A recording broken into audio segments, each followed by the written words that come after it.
Hello friend, today I will discuss about jig boring and vertical milling machine. ठीक है दोस्तों, आज दोनों हम इस वीडियो में हम डिफाइन कर लेते हैं। ठीक है, जिग बोरिंग और वर्टिकल मिलिंग मशीन का। ठीक है, तो इसके अंदर में सबसे पहले हम जानते हैं जिग बोरिंग होता है क्या। ठीक है, what is the jig boring. ठीक है, तो जिग बोरिंग में हम इसका डिफरेंस समझ जाते हैं, यूज समझ जाते हैं, वर्किंग प्रोसेस और कंपोनेंट इसमें हम देख लेते हैं। ठीक है, बेसिकली।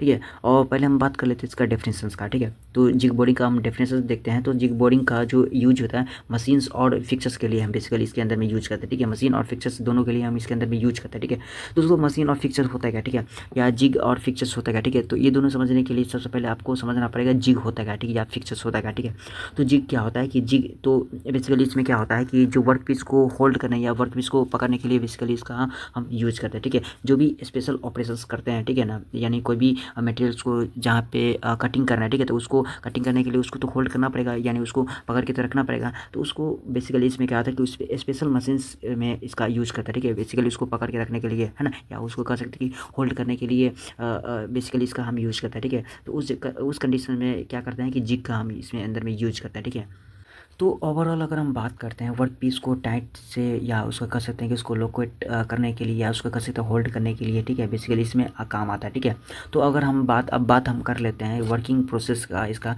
तो इसके अंदर में सबसे पहले हम बात कर लेते हैं कंपोनेंट का। ठीक है, तो कंपोनेंट में इसका लगा आता है कि BED लगा होता है, सेडर लगा होता है, गाइड वाज होता है, स्केल और लीवर लगा था। ठीक है, तो एक एक करके कंपोनेंट इसके अंदर में हम देख लेते हैं। ठीक है, दोस्तों अगर कंपोनेंट में अगर पहला हम बात करते हैं BED का, तो BED बेसिकली इसका काम क्या होता है कि वाइब्रेशन जो इसके अंदर में होता है, मशीन जब ऑपरेशंस होती है या मशीन जब रन करती है तो उस समय वाइब्रेशन तो होती है। ठीक है, तो वाइब्रेशन से होने के बाद क्या हुआ, मशीन में खराबी हो सकती है। ठीक है, खराबी हो सकता है। ठीक है, क्योंकि मशीन रन जब करते हैं या मशीन जब ऑपरेशंस कर रही होती है तो उस समय क्या होगा, वाइब्रेट तो होता है। ठीक है, तो उस वाइब्रेट से बचाने के लिए हम इसके अंदर में जो BED का हम यूज करते हैं। ठीक है, अगर BED के ऊपर क्या होता है कि इसके ऊपर जितना भी भार होता है वो BED के ही ऊपर होता है। ठीक है, तो BED का बेसिकली इसके अंदर में ये काम होता है कि जो इसके अंदर में जो वाइब्रेट हो रहा है, ठीक है, वाइब्रेट को एब्जॉर्व कर लेना। ठीक है, जिससे कि मशीन पे कोई इफेक्ट ना पड़े। ठीक है, अब इसके अंदर में लगा होता है सेडल। बेसिकली सेडल का क्या काम होता है कि जो मूवमेंट होता है इसके अंदर में, जो मूवमेंट होता है जब ऑपरेशन करने में जो भी मूवमेंट होता है ना, उसको डायरेक्शन वाइज बताता है। ठीक है, अब इसके अंदर में जो होता है गाइड वाइज लगाता है। ठीक है,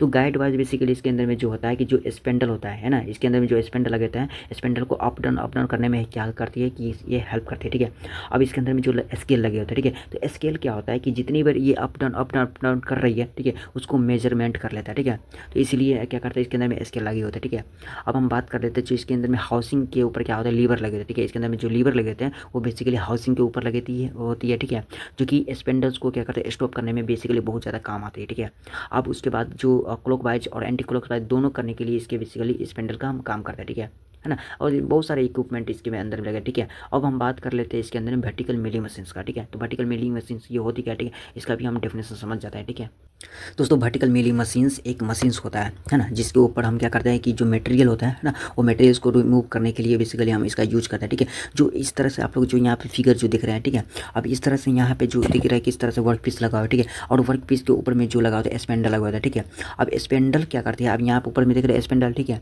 अब स्पेंडल के साथ वहाँ पे ऊपर में क्या कर रहा है, ग्राइंडिंग मान के चलिए हमको ये जो मशीन है उसको हमको मतलब हॉल करनी है। ठीक है, तो इस तरह से हम जो वर्क पीस को यहाँ पर रखेंगे। ठीक है, और उस जो स्पेंडल है ना, स्पेंडल के थ्रू क्या होता है, लगा होता है क्या होता है, ग्राइंडिंग मशीन है। ठीक है, तो वो ऐसे करके ऑपरेशन यहाँ पे करती है। ठीक है, तो बेसिकली इसके अंदर में क्या करता है कि मटेरियल्स को रिमूव करने के लिए बेसिकली हम इसका हम यूज करते हैं। ठीक है, और मटेरियल के शेप और साइज़ को भी इसके अंदर में चेंज करने के लिए बेसिकली हम इसका वर्टिकल मिलिंग मशीन्स का हम क्या करते हैं कि हम यूज कर लेते हैं। ठीक है, वर्टिकल मिलिंग मशीन जो होती है, ठीक है, वो वर्टिकल मिलिंग मशीन्स के अंदर में बेसिकली हम कटर का हम यूज किया जाता है, जिसको हम मिलिंग मशीन्स के नाम से भी हम जानते हैं। ठीक है, जिस भी कोई भी मेटल है, ठीक है, या कोई भी मटेरियल, ठीक है, उस मटेरियल्स को रिमूव करना हो तो क्या करते हैं कि जो इसके अंदर में जो रोटेटिंग मिलिंग मशीन है, ठीक है ना, वो क्या करते हैं कि वो उसी के अगेंस्ट हमको इससे अगर चलाना पड़ता है। ठीक है, मान के चलिए हमको कटिंग करनी है। ठीक है, तो कटिंग करना है तो जो इसकी जो मशीन्स जो होता है, मशीन्स में जो इंस्ट्रक्शन देते हैं, ठीक है ना, वही इंस्ट्रक्शंस के थ्रू ही हमको वहाँ पे कटिंग करनी होती है। ठीक है,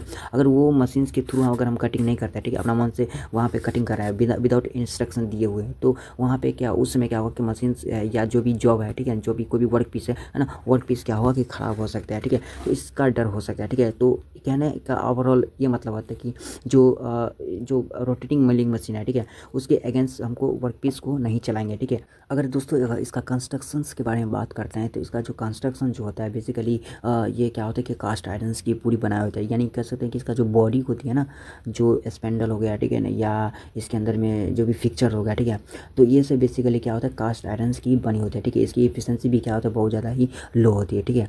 तो आपको कैसा लगा वीडियो? तो अगर आप लोग को अच्छा लगा तो चैनल को जरूर सब्सक्राइब करें और वीडियो को जरूर लाइक करें।